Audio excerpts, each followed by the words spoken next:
Am I the a-hole for not paying any more towards our daughter's wedding after she cut pieces off her mother's wedding dress for her own?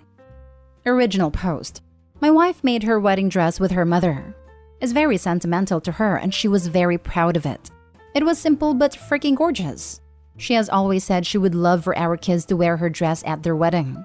We had 3 daughters, 34, 30, 25, and 1 son, 28. My wife made it known that the dress was not to be altered, except to be taken in/let out so it could be kept and reworn. Our youngest daughter didn't wear it. Our daughter-in-law wore it for their reception and our son held it up against him for some pre-wedding bridal pictures so he wasn't left out. He totally rocked it. Oldest daughter wore it for her wedding. We've offered some financial contributions to all our children towards either school, a wedding, or a house down payment. Our daughter Olivia has asked for help paying for her wedding. The wedding is in the beginning of August.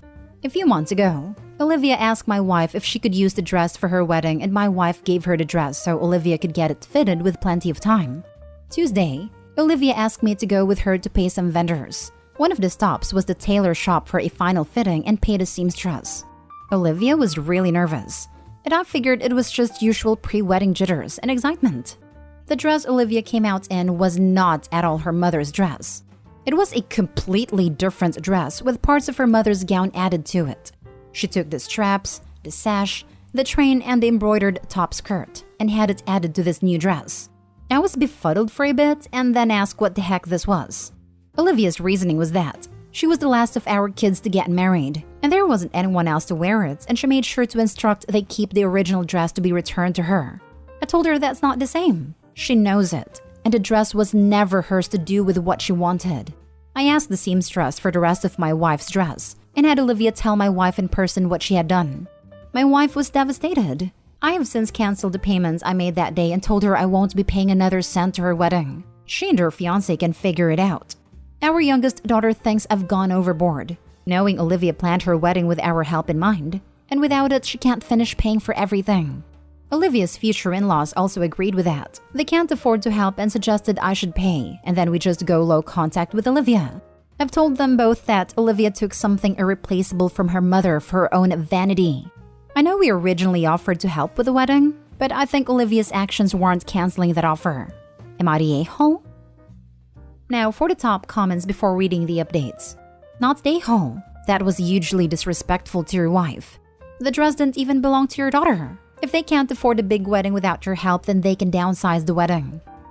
Exactly. It doesn't matter that your daughter is the last one to use the dress. It doesn't give her the right to destroy/alter it. She should have discussed it with your wife first, and then abide by whatever decision your wife made. She arbitrarily made a decision to ruin the dress. Not stay home. She might not even have been the last. What if there was a granddaughter that was especially close to her? Or she and Opie wanted to renew their vows and she used the dress. Opie is in no way not an a-hole here. Or God forbid she wanted to be buried in it, and her daughter just figuratively shouts all over it. The daughter ruined something her mother cherished because she wanted a better wedding dress.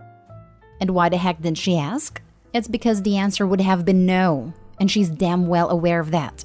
Don't be an Olivia. Not stay home. She tried the old ask forgiveness not permission for a reason. This is clear by her being really nervous to show you the dress. I'd imagine she also showed you first so she could try to soften the blow to your wife. This was premeditated, which makes her an a-hole. Due to her not respecting you or your wife with her choice, I don't think you're in the wrong for pulling your support from the wedding.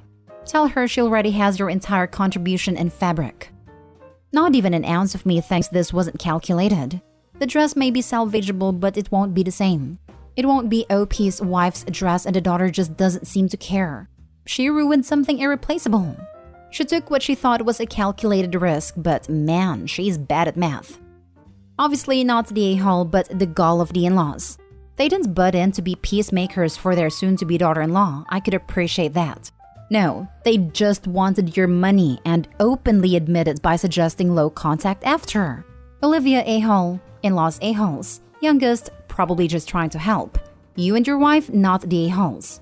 Emotionally, it isn't the same, I know. But if you have all the pieces, a good seamstress can probably resemble it to look original. I got the original dress back, but not all of the pieces. Not without having Olivia take her dress apart. Best we could do is give a picture of what the dress used to look like and highlight the missing pieces to be remade. Now for the first update. Thank you everyone for the responses. My wife and I will look at more of them tomorrow and discuss the subject further. Just want to address a misconception. We have not gone low or no contact with Olivia. Her in-law suggested it, and that is insane. My wife's initial reaction to finding out Tuesday was not to go to the wedding. That was said in anger and not a done deal. It would probably depend a lot on Olivia's handling until then as well. Taking her dress she paid for would hurt our relationship with her, just as much as not paying for anything else. Which is why we are discussing our options and skimming comments for things we have not thought of and are doable. Now for the second update. My wife and I are reading as many comments as we can. She appreciates the concern and support. For those saying the dress wouldn't be worn again anyway, she has this to say. It's not about whether or not it would be worn again. If none of my children asked to wear it, I would still keep the dress for me. My mother taught me everything I know about sewing. We spent months picking out fabrics and doing trial and error on practice dresses as we made mine. It was mine. It was my one prized possession that held incredible memories for me. I've thought of having it put in my casket with me because once I'm gone, the person it mattered to is gone. However, I would have worn it again. Our 40th anniversary is in a couple years and I was very much looking forward to recreating our photos. It may seem like I'm choosing my dress over my daughter. I'm not.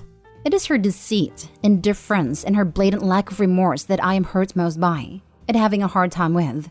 It is the underhanded ways she thought to address the issue.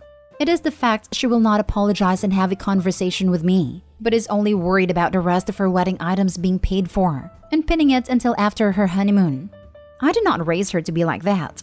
I would have loved to help her make designs for the dress she picked out if she had asked, and she knows this.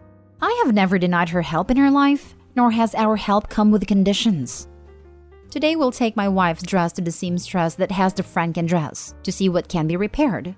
My wife has said the sash and train are most likely lost as the fabric of the gown was cut and the seams undone properly. Paraphrasing here, not up to sewing lingo. Unfortunately, even if it can be restored or parts of it, Olivia is currently not wanting to give up the dress after the wedding. She wants to keep hers and is imploring her mother to understand since she kept her wedding dress for so long. We don't want to lose our relationship with our daughter, but we both agreed there need to be consequences, and there isn't really any moving forward if Olivia isn't willing to budge on anything. Next story. Am I the a-hole for calling off my son's camping trip after he ruined a painting that I drew for my wife? I, male 39, married my wife, female 36, 4 months ago. I have a son named Elijah, age 16.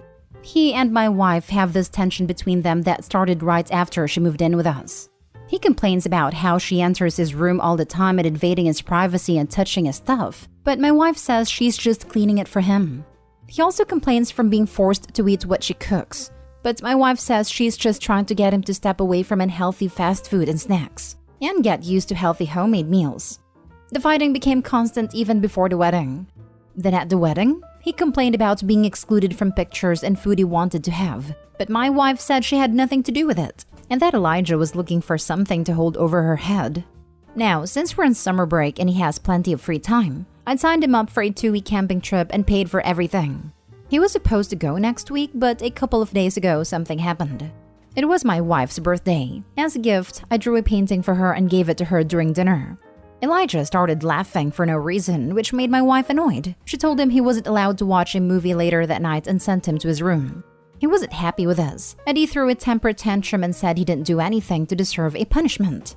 Then in the morning, my wife woke me up yelling, saying the painting I gave her was destroyed with car oil.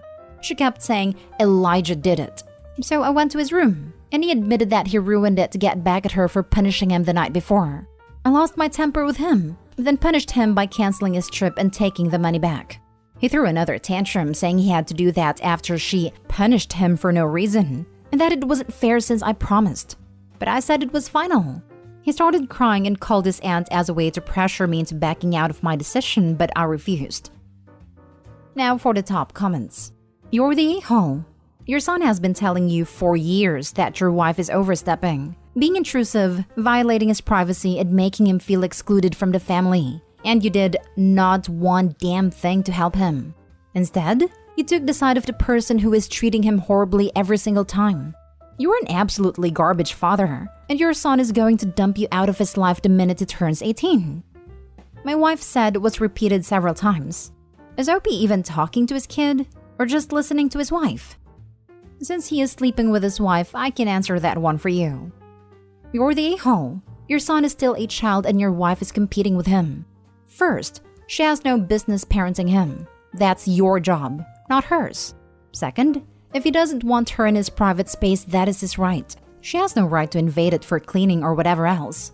Third, are you seriously trying to convince us that the bride had no say in wedding pictures? Fourth, you are a very bad parent for allowing all of this to happen without any reaction. Fifth, you guys need family therapy. And whenever your son accepts your wife or not, that is his business. The photographer asks for a list of photos you want taken with people and then you pick the ones you want. So saying she had nothing to do with it is garbage. Literally did this myself last night for my own upcoming wedding. Can confirm. The couple has full control over who gets their picture taken and when. If he doesn't want your wife going into his room and touching his things, why do you let her? Why didn't you make sure that your son was included in some pictures? Why didn't you intervene when he wasn't allowed to eat some of the food at the wedding? Why are you letting her parent your son when you know there's so much tension between them? Of course, he shouldn't have ruined the painting. Of course, he's an a-hole. But he's also a kid. You and your wife are, supposedly, the adults. It's unreasonable to expect a 16-year-old to de-escalate a situation that the two adults keep escalating. Everyone sucks here, but you in particular. I'm the bio mom and I never went in my son's room without his knowledge or consent by that age. Laundry day? Just ask him to put the sheets in the laundry so I could wash them. If his clothes didn't make it to the laundry basket in time for washing, I taught him how to do his own. Stepmom needs to stay out of this young man's room. Dad is the a-hole. Now for the last story. Am I the a-hole for suggesting he has absolutely nothing to offer me? 30 female and I've been with my fiancé 29 male for 4 years now. We both came from absolutely nothing. Both grew up in foster care. Both had essentially nothing growing up and lived in poverty. I saw this as an opportunity for growth and breaking the cycle. So I save up and work my way towards a better life. Whereas he immediately spends his money on material things that he didn't have the opportunity to possess as a child/teenager. He is super materialistic and I'm not like that. I like simplicity while he likes extraordinary. With that said, the material items he does currently have hold no value to me whatsoever. It's his enjoyment. Like a bunch of guitars, easily over 40, and recording equipment, and I don't play an instrument/have no use for them. Or he has a bunch of gaming PCs/computers/consoles or just electronics in general, and I'm not a gamer/electronics type of woman. I enjoy my books. Paperback, old school style, and have more than I probably should. So, we are completely different people and I love that about us. It does make things exciting, though I simply don't understand his need for all of these things. When we started planning for our wedding roughly 2 months ago, he started getting really fidgety and kind of weird, so I just stopped talking about it. I figured it was him getting anxious about the whole thing because he was always the type who said he didn't want marriage. It's just a piece of paper. He knew I did want marriage, so he proposed. I didn't think he ever would and never pushed the subject. I was super taken aback by it because I never thought that would happen. So anyways, he gets weird. I stopped talking about the planning because I didn't want to push it and scare him off. But a few days later, he says he wants to talk and brings up me signing a prenup.